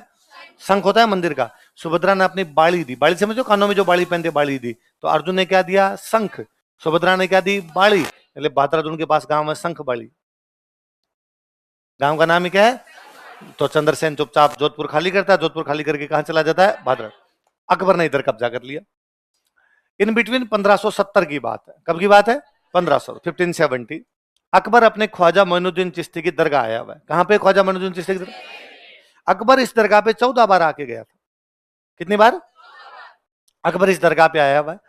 उस समय अपने राजस्थान में अकाल पड़ा हुआ था। किस साल की बात है? अकाल पड़ा, लोग इकट्ठे हुए, लोगों ने कहा अकबर तू बादशाह यार, हमारे अकाल पड़ा हुआ है, थोड़ा दे के जाए यार कुछ। तो अकबर ने कहा चलो मैं नागौर बैठ के देखता हूं क्या किया जा सकता है। कहां बैठ के? तो अकबर ने अपना दरबार कहां लगाया और अपने पश्चिमी राजस्थान के राजाओं को मैसेज किए कि आओ अपने बैठकर अकाल पर बात करते हैं। किस पर बात करते हैं? पश्चिमी राजस्थान में 3 बड़ी रियासतें, बीकानेर, जैसलमेर, जोधपुर। कौन कौन सी? बीकानेर का राजा था कल्याणमल। कौन था? चला गया, नागौर आ गया। जैसलमेर का राजा था हर राज। क्या नाम था? वो आ गया। जोधपुर का राजा कौन है? चंद्रसेन। पर चंद्रसेन लेट पहुंचा, उससे पहले चंद्रसेन का एक भाई चला गया, उदय सिंह। कौन चला गया? तो अकबर के पास 3 लोग जल्दी आ गए थे। कौन कौन बताओ? बीकानेर का कल्याणमल, जैसलमेर का हरराज और चंद्रसेन का भाई उदय। तीनों आगे आगे अकबर का, हाँ भाई अकबर बता अकाल पे क्या बात कर रहा था? अकबर ने कहा अकाल की बात छोड़ो, पहले बताओ संधि कौन कौन कर रहा है? और अकबर ने कहा देखो तुम्हारे हर साल अकाल पड़ते हैं, क्या करोगे लड़ाई करके? और मैं तो खुद भी नहीं लड़ना चाहता, संघर्ष के स्थान पर कौन सी नीति अपनाऊंगा? मिलजुल के रहते हैं यार, और मैं तुम्हारी सहायता करूंगा, तुम मेरी सहायता करो। तीनों ने संधि पे साइन कर दिए। किस किसने? बीकानेर के कल्याणमल, जैसलमेर का हरराज और चंद्रसेन का भाई। अब चंद्रसेन आया। चंद्रसेन आया, चंद्रसेन को 2 बातें पता चली कि एक तो अकबर अकाल पे बात ही नहीं कर रहा, अकबर किस पे बात कर रहा है? संधि। और अपने तो वो भी भाई कर गया। तो चंद्रसेन को लगा अकबर से मिलने का कोई मतलब है। तो अकबर के नागौर दरबार में चंद्रसेन जाता है, लेकिन वह अकबर से कोई मुलाकात करता, क्योंकि अकबर का झुकाव उसके कौन से भाई की तरफ था? तो अकबर को बड़ा गुस्सा आया और उदय सिंह ने रोर कहा गिल्ला साहब आके तेरे से बिना मिले वापस गया, इतनी औकात है तेरी? चंद्रसेन तो तेरे से मिलना भी अच्छा समझता। तो फिर अकबर ने अटैक किया था भाद्राजुन पे। कहां पे किया था? अब चंद्रसेन की समझ में आ गई कि बिना लड़े पार पड़ेगी, पर अपनी सेना कम, दुश्मन की सेना ज्यादा, तो लड़ने का तरीका पहाड़ हो सकते हैं। और मारवाड़ में सबसे अच्छी पहाड़ियां थी सिवाना। कहां थी? मारवाड़ के राठौड़ों की शरण स्थली। तो चंद्रसेन चुपचाप कहां चला जाता है? लिखो, 1570 ईस्वी के अकबर के नागौर दरबार में, in Nagaur court of Akbar of 1570 AD, 1570 ईस्वी के अकबर के नागौर दरबार में, अकबर ने कहां दरबार लगाया था? In Nagaur court of Akbar of 1570 AD, 1570 ईस्वी के अकबर के नागौर दरबार में, in Nagaur court of 1570 of in Nagaur court of Akbar of 1570 AD, Chandrasen भाग लेता है। चंद्रसेन पार्टिसिपेटेड। चंद्रसेन भाग लेता है, चंद्रसेन पार्टिसिपेटेड। लेकिन अकबर का झुकाव उदय सिंह की तरफ देखकर, but when he found Akbar's inclination towards Uday Singh, लेकिन अकबर का झुकाव उदय सिंह की तरफ देखकर, but when he found Akbar's inclination towards Uday Singh, लेकिन अकबर का झुकाव उदय सिंह की तरफ देखकर, but when he found Akbar's inclination towards Uday Singh, वह अकबर से बिना मिले ही वापस चला जाता है। He left without meeting Akbar, वह अकबर से बिना मिले ही वापस चला जाता है। He left without meeting Akbar, वह अकबर से बिना मिले ही वापस चला जाता है। He left without meeting Akbar, Akbar से बिना मिले ही वापस चला जाता है। अब मुझे बताओ, कोई पूछे क्या चंद्रसेन ने नागौर दरबार में भाग लिया था? हाँ, लेकिन क्या उसने अकबर से मुलाकात की थी? क्यों नहीं की? लाइन चेंज करके लिखो। अकबर ने बहादुरा जोन पर आक्रमण कर दिया। Akbar attacked on Bahadura zone, Akbar ने बहादुरा जोन पर आक्रमण कर दिया। Akbar attacked on Bahadura zone, Akbar ने बहादुरा जोन पर आक्रमण कर दिया। Akbar attacked on Bahadura zone. अतः चंद्रसेन सिवाना चला जाता है। सो चंद्रसेन मूव टू सिवाना। सिवाना पढ़ा था हमने, बालोतरा जिले में जगह। अतः चंद्रसेन सिवाना चला जाता है। सो चंद्रसेन मूव टू सिवाना।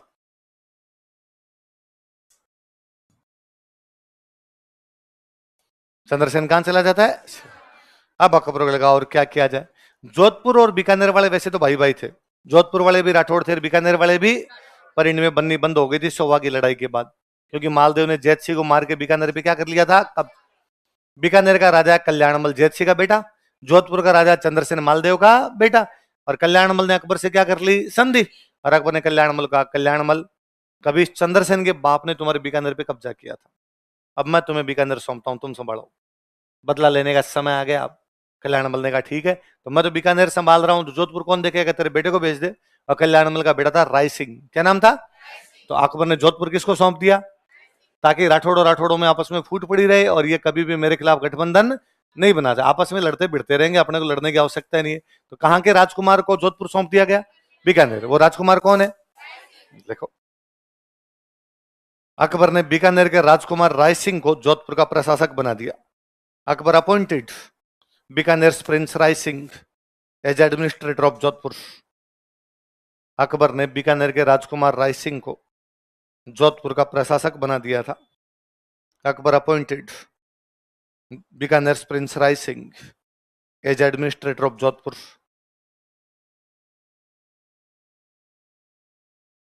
बीकानेर के राजकुमार राय सिंह को जोधपुर का प्रशासक बना दिया था। Akbar appointed Bikaner prince Rai Singh as administrator of Jodhpur. Bikaner के राजकुमार राय सिंह को क्या बना दिया था? जोधपुर का प्रशासक। किसने? अकबर ने। किसको? राय सिंह। कहां का प्रशासक? 1572 टू 1574। लिख लो ब्रैकेट में, 1572 से 74। याद रहेगा कि राय सिंह कब से कब तक रहा था? कब से कब तक बताओ देखे? 1572 से 1574, 72 टू 74। 74 में बीकानेर में कल्याणमल मर गया। कौन मर गया? तो कल्याणमल मरने के बाद अगला राजा कौन बनेगा? राय सिंह। तो उसने अकबर कहा, अकबर इतने दिन तक तेरा जोधपुर संभाल लिया, लेकिन अब तो मैं मेरे कहां जाऊंगा? बीकानेर। तो राय सिंह जोधपुर छोड़ के कहां चला गया? बीकानेर। और जैसे राय सिंह जोधपुर छोड़ के बीकानेर गया, चंद्रसेन ने सिवाना की तरफ से जोधपुर पे अटैक किए, और अकबर के समझ में आ गया कि चंद्रसेन को यदि कोई कंट्रोल कर सकता तो वो कौन है? राय सिंह। राय सिंह के अलावा दूसरा कोई भी आदमी कंट्रोल है? पर राय सिंह तो यहां से चला गया। क्यों चला गया? बीकानेर का राजा बन गया। तो अकबर ने राय सिंह को वापस कहा, प्लीज यार एक बार थोड़ा और कंट्रोल कर। तो राजा बनने के बाद राय सिंह वापस अटैक करता है 1574 में। कब अटैक करता है? तो पहले जब वो राजकुमार था तब यहां पे रह के गया था, फिर वो राजा बनने के बाद आया, और उसने कहा भाई चंद्रसेन के पास में दो मुख्य किले हैं, एक तो है सोजत, कौन सा है? और एक किला है सिवाना। कौन कौन से दो किले बताओ देखे? किसके पास? राय सिंह इन दोनों किलों पे अटैक करता है। सोजत का किला उस समय चंद्रसेन के एक सेनापति के पास था, उसका नाम था कल्ला राठौड़। क्या नाम था? वो नहीं भाई, चार हथौड़ा वो नहीं, वो तो 1568 में काम आ गया। और सिवाना का किला जिसके पास में था उनका नाम था पत्ता राठौड़। क्या नाम था? वो पहले वाला नहीं, वो पत्ता चुंडावत है, ये पत्ता राठौड़, नाम एक जैसे अलग अलग व्यक्ति है ना। तो राय सिंह ने 2 किलों पर हमला किया, बताओ कौन कौन से? सोजत का किला किसके पास था? और ये सिवाना का। राय सिंह इस पे कब्जा करता है, लेकिन सिवाना पर कब्जा, लिखो, 1574 ईस्वी में, इन 1574 एडी, 1574 ईस्वी में, इन 1574 एडी, बीकानेर महाराजा राय सिंह ने, समझ गए ना महाराजा क्यों लगाया मैंने अब? बीकानेर महाराजा राय सिंह ने, बीकानेर महाराजा राय सिंह, बीकानेर महाराजा राय सिंह ने चंद्रसेन पर आक्रमण किया, अटैक ऑन चंद्रसेन, चंद्रसेन पर आक्रमण किया, अटैक ऑन चंद्रसेन, चंद्रसेन पर आक्रमण किया, attack on Chandrasen. Line change करके लिखो। उसने कल्ला राठौड़ से सोजत का किला छीन लिया था, उसने कल्ला राठौड़ से सोजत का किला छीन लिया था। He snatched Sojat fort from Kalla Rathore, उसने कल्ला राठौड़ से सोजत का किला छीन लिया था। He snatched Sojat fort from Kalla Rathore, Kalla Rathore से सोजत का किला छीन लिया था। He snatched Sojat fort from Kalla Rathore, लेकिन पत्ता राठौड़ से सिवाना नहीं छीन पाया था। But could not snatch Siwana from Patta Rathore, लेकिन पत्ता राठौड़ से सिवाना नहीं छीन पाया था। But could not snatch Siwana from Patta Rathore,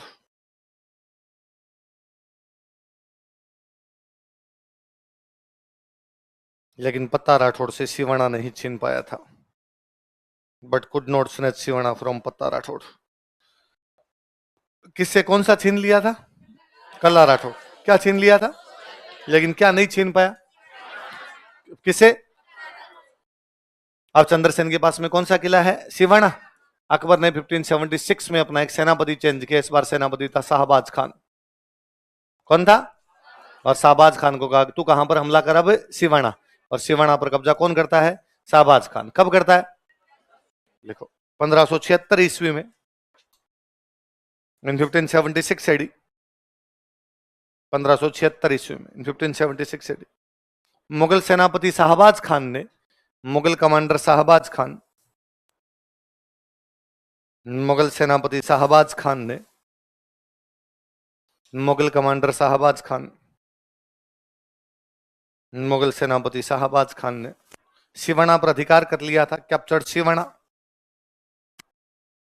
Siwana पर अधिकार कर लिया था। कैप्चर्ड सिवाना,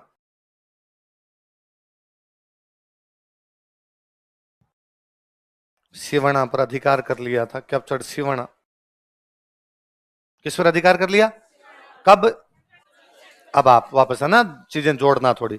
76 में अकबर एक हमला करता है मेवाड़ पर, एक करता है मारवाड़ पे। मेवाड़ में वो भेजता है उस समय मान सिंह और आसफ खान को, मारवाड़ के अंदर किसको भेज रहा है? वो शाहबाज खान। मान सिंह आसफ खान प्रताप को कंट्रोल नहीं कर पाए, लेकिन शाहबाज खान सिवाना का किला चंद्रसेन से छीन लेता है। इसलिए अकबर को लगा कि शाहबाज खान प्रताप को भी कंट्रोल कर सकता है, इसलिए उसने शाहबाज खान कहा तो कुंभलगढ़ पर हमला कर।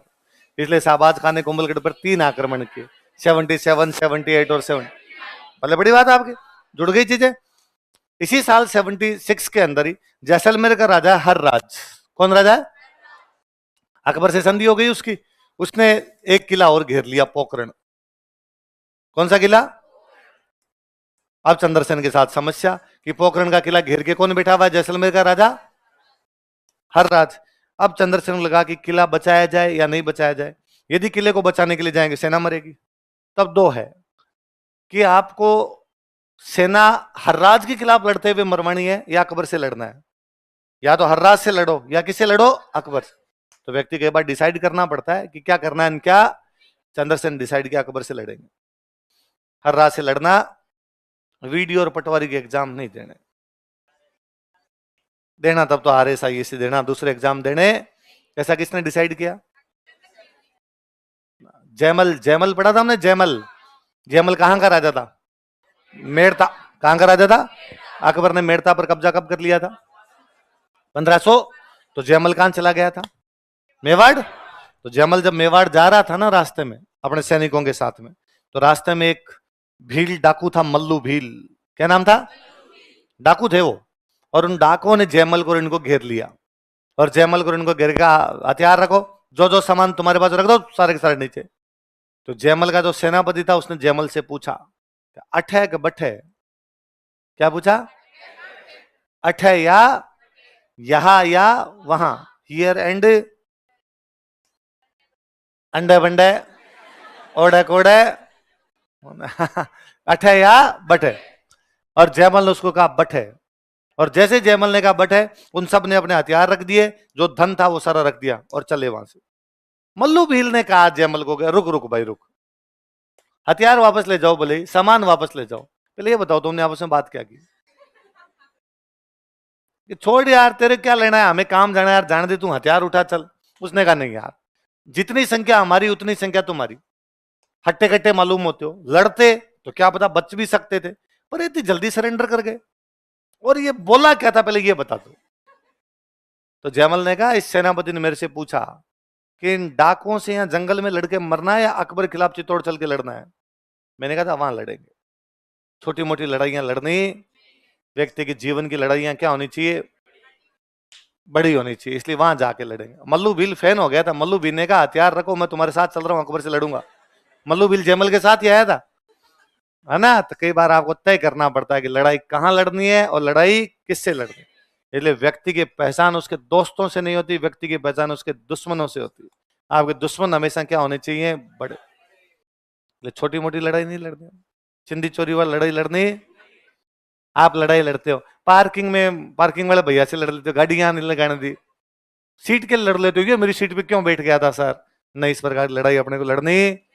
बड़ी लड़ाई लड़ोगे, कलेक्टर बनोगे, उस समय कई लड़ाइयां होगी, उस टाइप की लड़ना। या अभी जो तुम संघर्ष कर रहे हो, ये आरएस बनने के लिए, आईएएस बनने के लिए, ये लड़ो। छोटी मोटी लड़ाइयां लड़नी। चंद्रसेन ने भी उस दिन सोचा, और मैं कितना भी कह दूं तुम्हें, तुम्हारे मन में वही आ रहा है ना जो तुम सोच रहे हो। नहीं करना ऐसे, जो तुम्हारे मन में आ रहा है वो चीज करनी। धूड़ खावनी तो धोबा भर भर खावनी, दोहरे माथे बैठ खाऊं। यदि मिट्टी खानी हो तो टीले पे बैठ के खानी है, धोबे ढंग से खाई जाए यार वो तो कम से कम।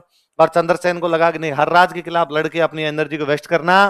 वो हर राज को मैसेज करता है कि हर राज यदि लड़ूंगा तो मैं किला वैसे भी नहीं दूंगा तेरे को, पर मेरे को रुपए की आवश्यकता है, मैं किला बेच रहा हूं, ले ले, तू तेरे किला चाहिए। तो हरराज ने कहा, ऐसे तू रुपए ज्यादा लेगा मेरे से? उसने कहा तू देगा उतना ही ठीक है। इसे दो बात पता चलती है, एक तो यह है कि चंद्रसेन के लक्ष्य बड़े हैं, वो छोटी मोटी लड़ाइयों में अपनी एनर्जी वेस्ट है। दूसरा ये, उसके पास रुपए नहीं है ना? कि प्रताप को भामाशाह मिल गए थे, मारवाड़ धाप के मंगतों का देश था। एक आदमी जाके चंद्रसेन की सहायता, लिखो 1576 ईस्वी में, इन 1576 एडी, 1576 ईस्वी में, इन 1576 एडी, चंद्रसेन को पोखरण किला जैसलमेर के हर राज को बेचना पड़ गया था।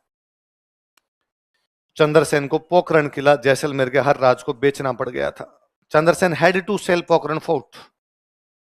Chandrasen had to sell Pokhran fort to her Raj of Jaisalmer. Pokhran किला जैसलमेर के हर राज को बेचना पड़ गया था। Chandrasen had to sell Pokhran fort. Chandrasen को पोखरण किला जैसलमेर के हर राज को बेचना पड़ गया था। लिख तो, चंद्रसेन को पोखरण किला जैसलमेर के हर राज को बेचना पड़ गया था। Chandrasen had to sell Pokhran fort तो हर राज ऑफ जैसलमेर। अब साहब किले निकल गए आपके हाथ से, जोधपुर निकल गया, सोजत निकल गया, भद्राजुड़ निकल गया, पोखरण निकल गया, सिवाना निकल गया। अब कहना अब लड़ाई तो करेंगे, फिर कहां लड़े? तो पहाड़ों में जाके बैठते हैं, और आगे सिवाना से आगे पहाड़ियां थी, कणुजा और पीपलून। कौन कौन सी पहाड़ियां? तो बाद में कौन सी पहाड़ियों में? लिखो, काणुजा तथा पीपलुंद की पहाड़ियों में, इन हिल्स ऑफ काणुजा एंड पीपलुंद, काणुजा तथा पीपलुंद की पहाड़ियों में, इन हिल्स ऑफ काणुजा एंड पीपलुंद,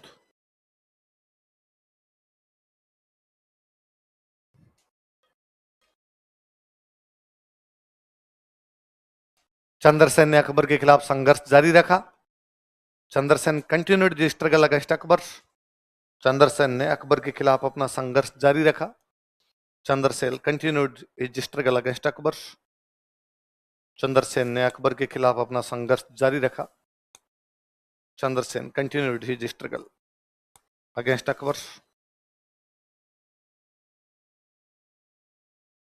चंद्रसेन ने अकबर के खिलाफ अपना संघर्ष किसने किसके खिलाफ अपनी लड़ाई कौन सी पहाड़ियों में लड़ी?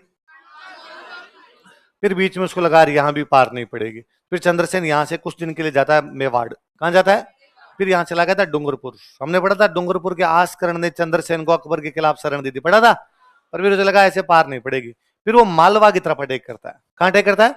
मालवा में एक जगह थी रामपुरा। कौन सी जगह थी? वर्षा ऋतु समाप्त होने के बाद पढ़ते हैं हम। तो रामपुरा कहां? मालवा। मुगलों का कब्जा। वहां अकबर का एक सेनापति बेटा, उसका नाम है जलाल खान। क्या नाम था? चंद्रसेन जलाल खान पर हमला करता है, उसको मारता है वहां पे, और रामपुरा का जितना भी टैक्स था वो लेके जाता है, मतलब मुगलों को लूट लेता है। उसे लगा मुगलों के खिलाफ लड़ने के लिए धन चाहिए, तो मुगलों को लूट के धन लेते हैं, और धन कहां से लेके आएंगे? तो रामपुरा इलाके में कौन से मुगल सेनापति को मारता है? देखो, रामपुरा क्षेत्र में, रामपुरा एरिया, मालवा में, उधर रामपुरा क्षेत्र में, इन रामपुरा एरिया,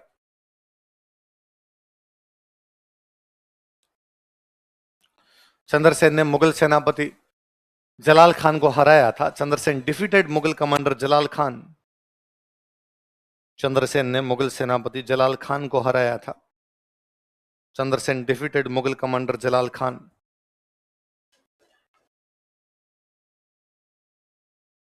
चंद्रसेन ने मुगल सेनापति जलाल खान को हराया था। चंद्रसेन डिफीटेड मुगल कमांडर जलाल खान। किसको हराया था बताओ? जलाल खान। जलाल खान कौन था? मुगल मुगल सेनापति जलाल खान को हराया था। जलाल खान को मार के कैंप लूट के लाए, उन रुपए से आके सेना वेना बढ़ाई, अजमेर जीता। क्या जीता? अजमेर। मुगलों का मुख्य अड्डा था। अजमेर पे कब्जा करने के बाद चंद्रसेन ने कहा नहीं, अपने को अजमेर नहीं, अपने को जीतना तो क्या है, जोधपुर। तो अजमेर से आगे बढ़े लोग। पाली के अंदर सारण की पहाड़ियां। कौन सी पहाड़ियां? उन सारण की पहाड़ियों में गांव, उस गांव का नाम है सिंचियाई। कौन सा गांव था? वहां पर बैठ के चंद्रसेन अपनी तैयारियां कर रहा है कि भाई जोधपुर कैसे जीतना है। सेना वेना इकट्ठी कर रहे हैं, हथियार वगैरह तैयार कर रहे हैं। और वहां पर सब मंत्रियों से बातचीत हुई, तो बातचीत में एक बात सामने आई कि यार इतने सालों की लड़ाई में अपने कुछ भाई अपने से नाराज भी हो गए। उन भाइयों को राजी करते हैं, सारे सेनापतियों को राजी करके फिर जोधपुर पे अटैक करते हैं। ठीक है, कौन नाराज है? पता चला एक सेनापति बैरी साल। क्या नाम था? कि आजकल बेरी साल नाराज चल रहा है अपने से, तो बेरी साल को मनाने के लिए चलते हैं। तो चंद्रसेन बेरी साल के घर पे गया, कहते बेरी साल ने उसको जहर दे दिया था। तो चंद्रसेन की मृत्यु कौन से गांव में होती है? कौन सी पहाड़ियों में? हमें तो अपनों ने लूटा। लिखो, 1581 ईस्वी में, इन 1581 एडी, 1581 ईस्वी में, इन 1581 एडी, सारण की पहाड़ियों में, इन सारण हिल्स, पाली में, सारण की पहाड़ियों में, इन सारण हिल्स,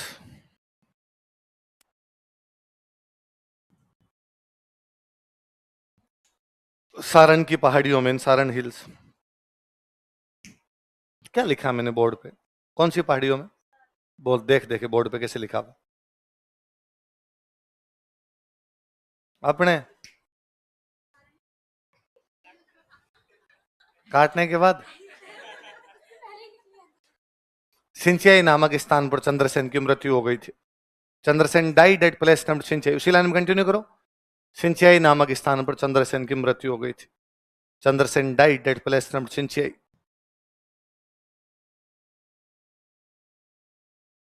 सिंचियाई नामक स्थान पर चंद्रसेन की मृत्यु हो गई थी। Chandrasen died at place named सिंचियाई।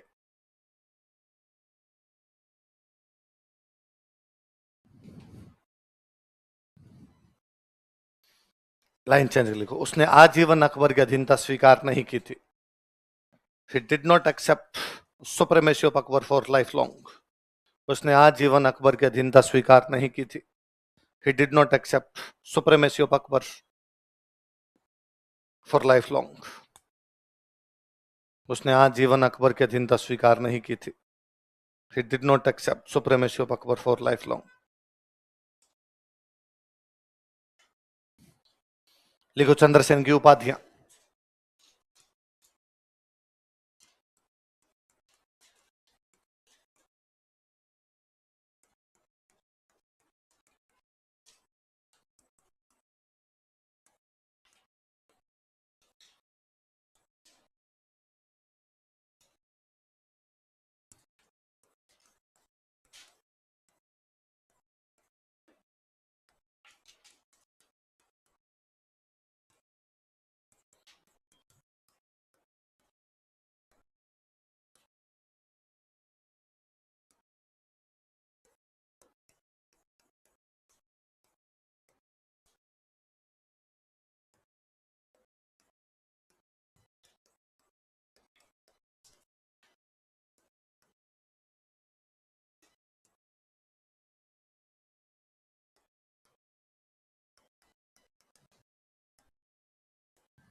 क्या क्या बताओ देखे। मारवाड़ का प्रताप, प्रताप का अग्रगामी, मारवाड़ का भूला बिसरा राजा। दोबारा बोलो क्या क्या नाम।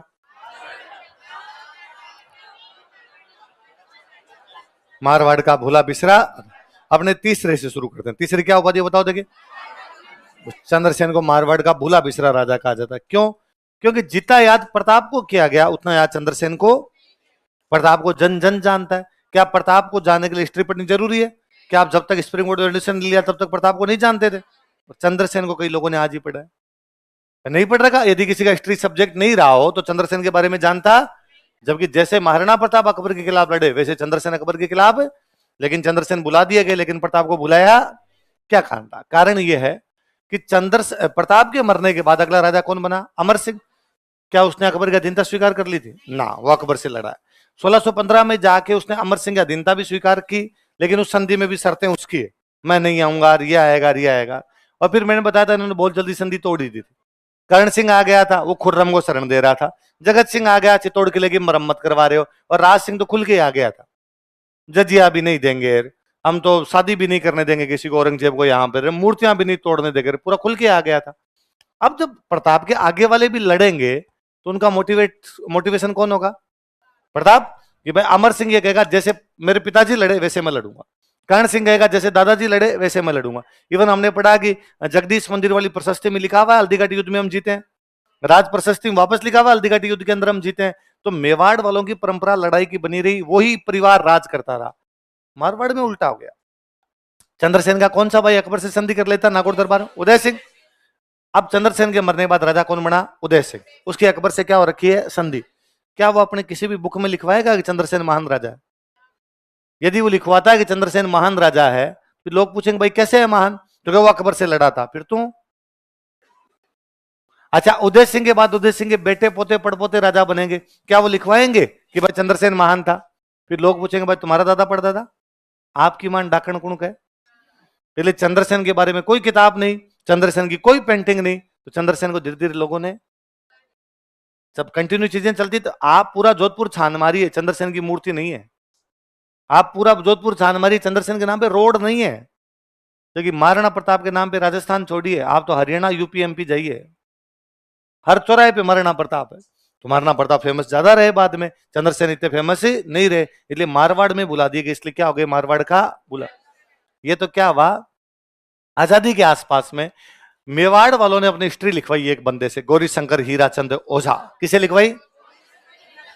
तो मारवाड़ को लगा यार हम भी लिखवाते हैं, तो मारवाड़ वालों ने एक राइटर बुलाया, विश्वेश्वर नाथ रेऊ। कौन थे बताओ देखे? रेऊ को बुलाया, रेऊ को बुलाकर रेऊ हमारी हिस्ट्री लिख। रेऊ बेचारे राजस्थान के थे नहीं, रेऊ बाहर के थे। रेऊ ने जब आगे हिस्ट्री लिखनी शुरू की तो रेऊ ने कहा अरे यार तुम्हारा तो ये चंद्रसेन नाम का राजा हुआ बड़ा गजब है यार, और ये तो वैसे ही लड़ा है जैसे प्रताप लड़ा था। इसलिए रेऊ बाद में चंद्रसेन के बारे में खूब सारी बातें लिख के गया। इसलिए मारवाड़ का प्रताप वाली उपाधि किसकी है? विश्वेश्वर नाथ रेऊ की दी हुई। किसकी दी हुई है?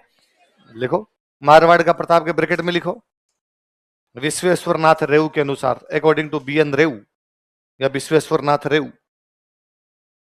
जो मारवाड़ का प्रताप लिखा हुआ ना, उसके आगे लिखना विश्वेश्वर नाथ रेऊ के अनुसार, अकॉर्डिंग टू विश्वेश्वर नाथ रेऊ।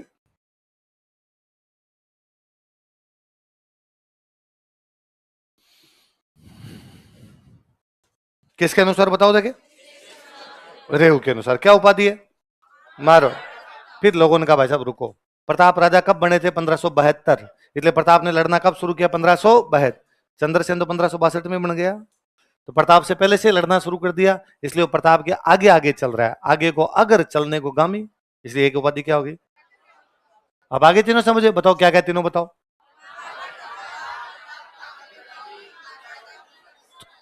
चंद्रसेन की तुलना किससे की जा रही है? प्रताप।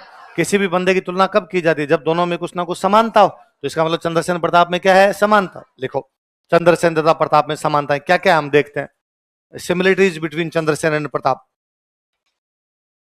चंद्रसेन तथा प्रताप में समानता है, similarities between Chandrasen and Pratap.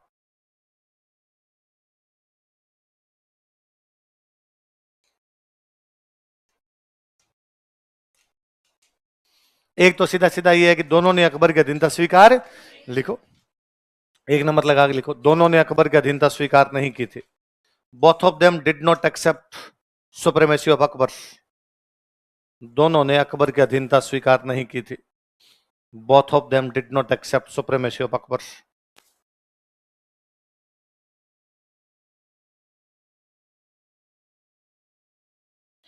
दोनों कहां पे जाके लड़े थे? मैदान में लड़े या पहाड़ों में लड़े थे? पहाड़ों में जो लड़ते हैं उसको बोलते हैं छापामार। क्या बोलते हैं? इंग्लिश में कहते हैं गुरिल्ला वॉर। क्या बोलते हैं? Guerrilla tactic. लिखो, दोनों ने छापामार युद्ध प्रणाली का अनुसरण किया था। Both of them adopted guerrilla tactic of warfare. दोनों ने छापामार युद्ध प्रणाली का अनुसरण किया था। Both of them adopted guerrilla tactic of warfare.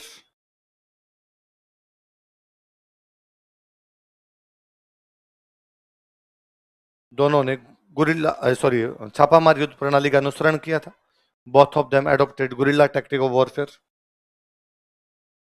आप ये भी कह सकते हो दोनों के भाई खिलाफ थे। राम का भाई जगमाल अकबर के पास में चला गया, प्रताप का भाई जगमाल चला गया था, चंद्रसेन के दो चले गए, राम और उदय सिंह। देखो, दोनों को अपने भाइयों के विरोध का सामना करना पड़ा था। Both had to face resistance from their brothers. दोनों को अपने भाइयों के विरोध का सामना करना पड़ा था। Both had to face resistance from their brothers. दोनों को अपने भाइयों के विरोध का सामना करना पड़ा था। Both had to face resistance from their brothers. इसी में कंटिन्यू करते हुए लिखा, जैसे जगमाल ने प्रताप का विरोध किया, लाइक जगमाल अपोज्ड प्रताप। जैसे जगमाल ने प्रताप का विरोध किया, लाइक जगमाल अपोज्ड प्रताप।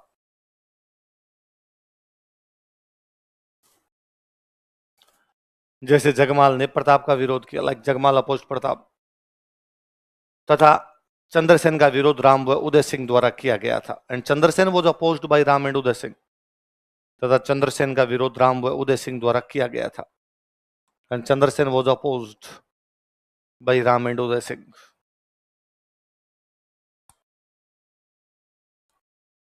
चंद्रसेन का विरोध राम व उदय सिंह द्वारा किया गया था। And Chandrasen was opposed by Ram and Uday Singh. Chandrasen का विरोध किसके द्वारा किया गया?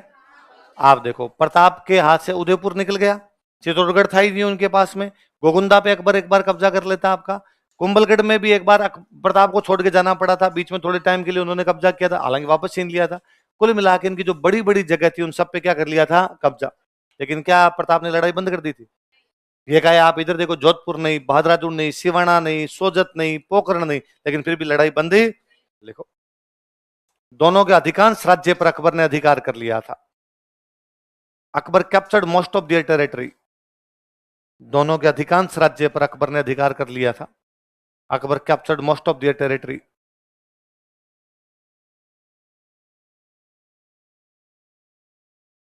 दोनों के अधिकांश राज्य पर अकबर ने अधिकार कर लिया था। Akbar captured most of their territory. लेकिन फिर भी थोड़ी सी भूमि के बल पर इन्होंने संघर्ष किया था। But still they continued their struggle from small piece of land. लेकिन फिर भी थोड़ी सी भूमि के बल पर इन्होंने संघर्ष किया था। But still they continued their struggle from small piece of land. लेकिन फिर भी थोड़ी सी भूमि के बल पर इन्होंने संघर्ष किया था। But still they continued their struggle from small piece of land. अच्छा, दोनों को एक बार तो अपने राज्य के बाहर शरण लेनी पड़ी थी। चंद्रसेन का तो मैंने बताया था डूंगरपुर, प्रताप गए थे बांसवाड़ा। कहां पे चले गए थे? बांसवाड़ा में एक मैदान है, 56 का मैदान। कौन सा मैदान है? तो प्रताप ने बांसवाड़ा में कौन से मैदान में शरण ली थी? 56 के मैदान। और चंद्रसेन कहां पर चले गए थे? डूंगरपुर। डूंगरपुर का राजा कौन था? आस्कर। लिखो, अगला पॉइंट लिखो, दोनों को अपने राज्य के बाहर शरण लेनी पड़ी थी। Both of them had to take shelter outside their states. दोनों को अपने राज्य के बाहर शरण लेनी पड़ी थी। Both of them had to take shelter outside their states. दोनों को अपने राज्य के बाहर शरण लेनी पड़ी थी। Both of them had to take shelter outside their states.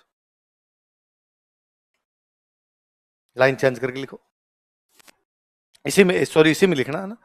लिखो, जैसे प्रताप ने 56 के मैदान में शरण ली थी, 56 के मैदान को ब्रैकेट में बांसवाड़ा लिखना। जैसे प्रताप ने 56 के मैदान में शरण ली थी, जैसे प्रताप ने 56 के मैदान में शरण ली थी। Like Pratap took shelter in plain of 56, like Pratap took shelter in plain of 56। Mahi नदी वहां जो मैदान बनाती है उस मैदान का नाम क्या है? 56 का मैदान। Like Pratap took shelter in plain of 56। तथा डूंगरपुर के राजा आस्करण ने, एंड डूंगरपुर किंग आस्करण, बांसवाड़ा में ना, तथा डूंगरपुर के राजा आस्करण ने, एंड डूंगरपुर किंग आस्करण, तथा डूंगरपुर के राजा आस्करण ने चंद्रसेन को शरण दी थी। Gave shelter to Chandrasen, Chandrasen को शरण दी थी। Gave shelter to Chandrasen, Chandrasen को शरण दी थी। Gave shelter to Chandrasen. कल पढ़ेंगे बाकी।